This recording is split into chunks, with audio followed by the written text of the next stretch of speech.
It is a constant battle to figure out what is worthy of outsourcing, when we really need to let go, and just jump into it with both feet. Welcome back to Duo On Air. I'm Abby. And I'm Courtney. And we're the ex-agency turned entrepreneurial team that puts the Duo in Duo Collective. Our boutique organic marketing agency specializes in SEO, social media strategy, and branding. We're an everyday pair of business besties / marketing experts obsessed with helping our community learn more about what it takes to run a business. Which is why on Duo On Air, we're not holding anything back. We're giving you all the info we know about how to grow your business organically so you can be the confident CEO you were made to be. And how to navigate life as a small business owner. Whether it's on your own or with your best friend by your side, so grab your coffee or your mimosa, we don't judge, and settle in for a quick value-packed episode of Marketing Tips. Welcome back to the Duo On Air podcast. This is episode number 74, and I think we have kind of the perfect topic today. That you are likely on vacation, wishing you took vacation, or hustling your little booty off to make a real vacation happen. And I totally get it because I am right there with you, hoping to take all week off, and I still have a to-do list that is longer than my arm. So one of the very best things that we did in our business within this last year was outsourcing. And it's the reason we've been able to bring in the consistent revenue that we have now, even while Courtney is on maternity leave. But this wasn't easy. I personally struggle really hard with letting go, especially when it comes to a lot of things that have to do with SEO. And I know a lot of times there's a huge reason, there's a lot of different reasons why we don't outsource. And just a few of them, I'm too nervous. I have no idea how to even hire someone, let alone find someone that I trust. I can do it better. Oof, that's the one that hits me really hard. It will take me too long to train someone in, or it's going to cost me too much money. These are typically the reasons or the excuses that we hear all the time of why someone isn't outsourcing in their business and instead just kind of floundering and drowning in the amount of work. And I get it. I have felt every single one of these, and I still feel them because even though we do outsource, I know that there is so much more that we can outsource, and it is a constant battle to figure out what is worthy of outsourcing, when we really need to let go, and just jump into it with both feet. So let's go ahead and just start here. How the heck do I even get started? Because this is kind of what Court and I said to ourselves when we knew we needed help. We kind of just hit this wall and we were like, okay, what are we going to do? So we actually did this last November after we left the Spark Show It conference, and we were actually at the conference. We're sitting in an Airbnb and we're sitting at the kitchen island, and we opened up a Word document and we just started making a checklist of all the possible things we could outsource.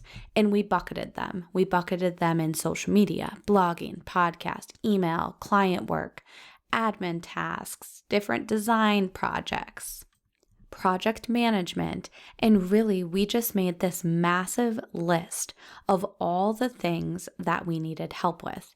And they could be little things like update our monthly content calendar freebie, repurpose our Instagram reels on TikTok, or big things like write our podcast show notes. Some of these tasks that were on our list were really only like 15 minutes, maybe 15 minutes a week, maybe 15 minutes a month. But by the end of that list, we added up all the time that we estimated for each task, and it was a total of 30 hours.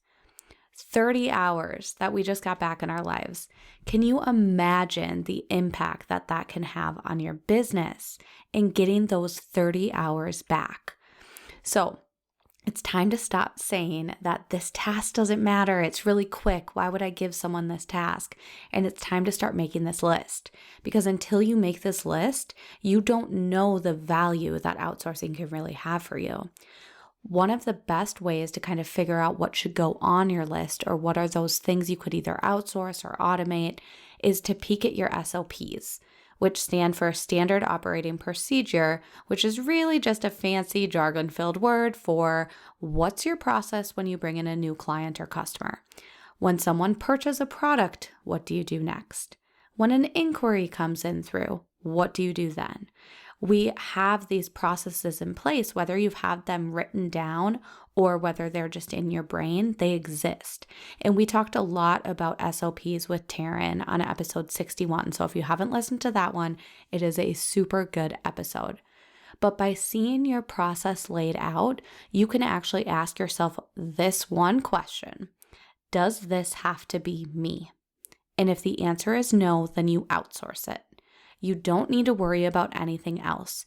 If it does not have to be you, then someone else can help you with that task, and you add it to your list. So you've made your list, you've added up all the time, you saw the magic and the hours that you can start getting back in your life with outsourcing.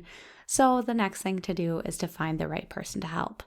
This is sometimes the hardest part, because who are we going to trust enough to work in or on our business or even be client facing? And this can be really hard. So for us, something that we did was we just started with our community first.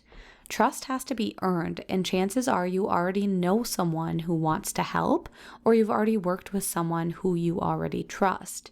So look at people like family. Do you have any family that you can lean on? People that might want an extra side job, or people you really trust to be in your life? Sometimes family can be really beneficial because they already know you, they already know your personality. You can even work together if you live close by and you need that kind of support. So family can actually be a really good area to turn to. Otherwise, former students, clients, customers, people that you've already worked with before. So fun little fact: everyone we outsource with, from an SEO perspective for sure, was a former student in our SEO group coaching program. That is a little kind of a requirement for me, is I am not going to work with anyone who doesn't already know everything in my brain. And since I pour everything I know into that group coaching program, I know I can trust all of these students with their full capabilities, and I know that it's going to be great. So whether I'm using them for my business or whether I'm using them for help with client projects, I know I can trust them. And finally, lean on your community of people you've already created. So this could come from friends of friends. You could ask in your email list if you have a really engaged email list. You could ask your community on Instagram within Instagram stories. Depending on the position, you may or may not want to create an application or even just a quick little survey, something just to kind of help alleviate this extra need for you to review a billion applications. We have done the application route a few times, and honestly, it hasn't really worked well for us because, again, we don't have that trust factor right there for the positions that we were looking for.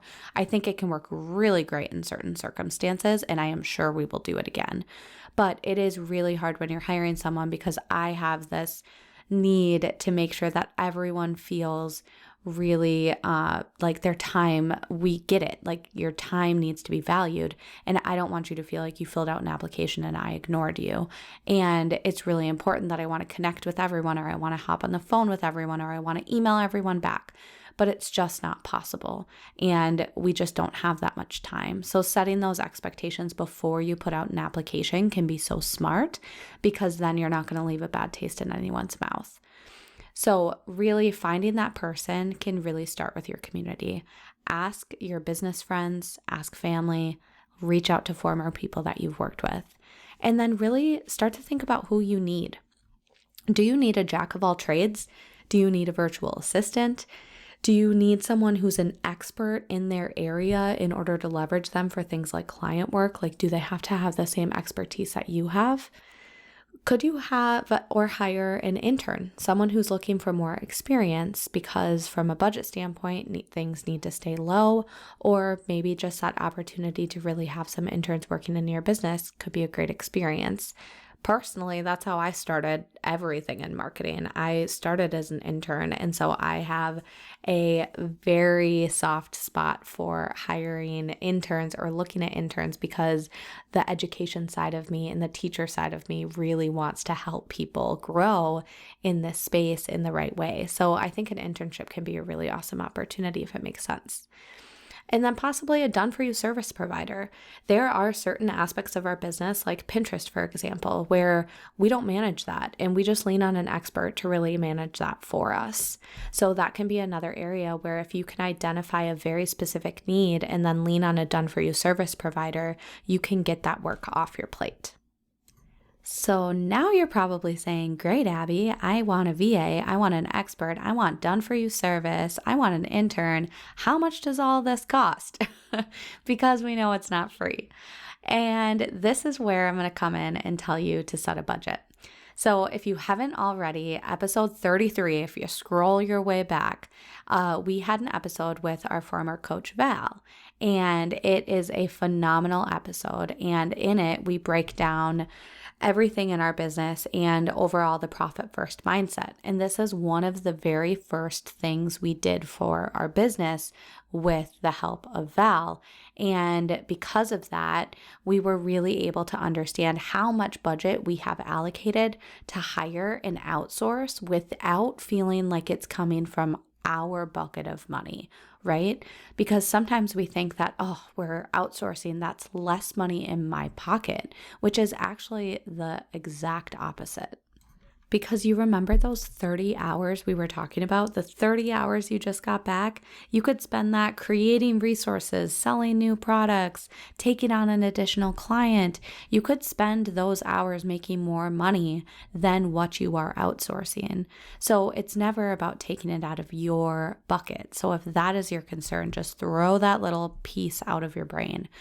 So in short, when we talk about profit first, if you haven't listened to that episode yet, we also have another episode, episode 50, where we shared all of the financial details of our actual profit first breakdown. So there's all of these different buckets. You have a salary bucket, an expense bucket, a tax bucket, and a profit bucket. And each of these is allotted a certain percentage. And right now, our expenses bucket holds 25% of all of our income. So that means that that is our max spending budget each month. And this really helps keep us in check, set realistic expectations, understand who we can hire, how much we can hire them for, what our budgets are. And without understanding that, we could so easily dig ourselves into a hole. And that is not something we want to do. Because at the end of the day, we don't want that entire bucket to go just towards outsourcing. We also want to invest in things like coaching. We also need to use that to spend on our everyday expenses, things like Flowdesk and Thinkific and the platforms and the systems that we use. So we really have to be smart in understanding what can exist within that 25%. So if you're catching the theme here to all of these little nuggets that we're dropping, the reason or the way to stop holding back and to stop just not outsourcing for this unknown reason that you don't know why is to really break down each of these things. It's to break down, one, what can you actually outsource and how much time can that save you? Two, make sure you have someone that you trust. And three, figuring out that budget, because you're not going to hold back once you know, hey, I actually do have the money. Wow, this is going to save me a heck of a lot of time. And now I have someone to trust who truly cares about me and my business that I can lean on. So the next thing I want you to do is just start doing it. Once you do that, just get started, because that is honestly the hardest part of letting go. And if you never try or start to lean on someone, you're never going to feel that relief that outsourcing can actually bring you. And let me tell you something, you are going to fall down. You will probably hire someone that doesn't work out, and that's okay, because that can be a learning for next time. So the final notes that I'm going to leave you with here are that we want to make sure that you set your outsourcing team up for success. If you're hiring a done-for-you service provider, they are likely going to already have those metrics set up for you, the guidelines set up for you, and all of that. But if you're hiring someone a VA to work in your business, an intern, if you're hiring a family member especially, you really need to set them up for success. And I by no means think that we are like the best of the best here, but I do think we have a few rules that have really helped us create a really good relationship with the people that work inside our business. And let me tell you, we freaking love them. Like, I would not survive without them. I tell them that all the time. I send them coffee whenever I can. Like, I want them to know how valuable they are, because seriously, I feel like I would crumble most days without them. So some of the reasons why, and also once you find someone who you love, who is working inside your business, you don't want to start over, right? You want to continue to build that relationship. You want to grow with them. You want them to grow with you. And that's the goal. So in order to do that, you need to make sure you set them up for success. So you need to set boundaries and expectations. When are you going to communicate with them? If you are communicating with them at all hours of the day and night, that can likely be very stressful for someone. So really make sure you set those boundaries, set those expectations. I know I have definitely broken the rules and sent a couple Voxers after hours, and I always lead the conversation with, please don't listen to this right now. It's usually just in my brain for some reason and I have to get it off. But a better approach to that would probably be to draft an email so that I don't forget. So make sure you set those boundaries, set those expectations. Communicate a lot. Choose your form of how you're going to communicate. Are you going to leverage a project management tool like Asana? Are you going to communicate in Voxer? How are you going to have conversations with each other? And also understand their personality style. I really love to voice message. Not everyone loves that. So I am likely going to use Voxer all the time. I don't need people to Vox me back, but I'm not going to write an email every day. That's just not how I work. And if someone really wanted me to write them an email with updates, we probably wouldn't be a good fit. So make sure that you find someone who you mesh with in terms of personality. Ask for what you need. Don't be wishy-washy. Just say what you need and how you need it done, because the more vague you're going to leave a task with the expectation of please exceed my expectations isn't going to go well. You really need to lay it out nicely, and if you aren't going to spend the time to set your team up for success, you're not going to get the results you want. And finally, make sure that you have that moment where you do critique and you have the hard conversations. Hey, here's what could be done a little bit better. So Courtney and I talk about this all the time because Courtney is a positive feedback human. And I have learned this about her because we've worked together for so many years. And I know that if I am ever going to give feedback from a branding perspective, I am never just going to jump and dive right into the feedback. I am always going to tell her all the things I love about it first. And that is how I approach feedback with everyone, because you don't want to just start with the negative. You want to start with oh my goodness, like this is great, this is great, this is great. I love this. And then, hey, here's what we can tweak next. So taking that approach can be really beneficial because you never know how someone is going to take feedback. And from that perspective, you're really lifting them up rather than kind of tearing them down, even if you don't mean to tear them down. But you do need to have those conversations every once in a while where you critique work, because that's the only way people get better is by communicating how you like things done, why you like them done a certain way, and all of those details. If they don't know that information, they can't exceed your expectations again. So these are kind of our rules to make sure that you're setting your team up for success and you're making sure that that outsource relationship is working really well for you. Because the last thing we want to do is outsource someone and then a month later outsource again and then a month later do it all again, right? So I want you to grab that notebook, start making your outsource list, write down each of those tasks with a timestamp next to it. And when you finish, go ahead and add all of that up and see all of the magic that outsourcing can give you back in your business. Because I guarantee you, you will feel so much more relief with those hours back. Thank you for listening to another episode of Duo on Air, and I'll see you next week. If you like this episode, please be sure to share it with a friend and subscribe so you don't miss any new episodes dropping every Monday. Plus, if you haven't already, please go ahead and leave us a review and don't hesitate to share any new episode ideas. We absolutely love hearing from you and creating this content for you. See you next week.